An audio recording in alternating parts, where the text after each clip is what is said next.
മഹാരാഷ്ട്രയിൽ കാർഷികോൽപ്പന്നങ്ങൾക്ക് വിലയില്ലാതെ കർഷകാത്മഹത്യകൾ തുടർക്കഥയാകുന്നുവെന്നും കുറ്റകൃത്യങ്ങൾ പെരുകുകയാണെന്നും സുപ്രിയ സുലെ. സംസ്ഥാനത്തെ സ്ഥിതിഗതികൾ ചർച്ച ചെയ്യാൻ സർവകക്ഷി യോഗം വിളിക്കണമെന്നും എൻസിപി ശരത് പവാർ പക്ഷം നേതാവ് ആവശ്യപ്പെട്ടു.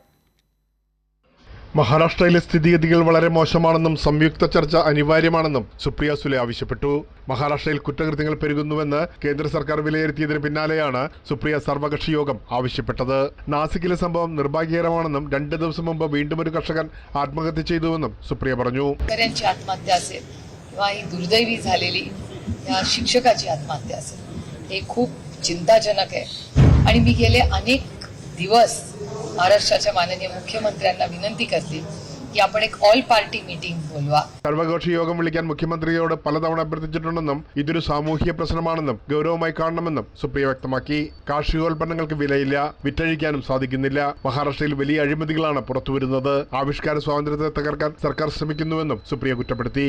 വിലക്കയറ്റം, തൊഴിലില്ലായ്മ, അഴിമതി എന്നിവയ്ക്കെതിരെ പോരാടണമെങ്കിൽ കുറ്റവാളികളെ ശിക്ഷിക്കണമെന്നും സുപ്രിയ പറഞ്ഞു. പ്രേംലാൽ, കൈലി ന്യൂസ്, മുംബൈ.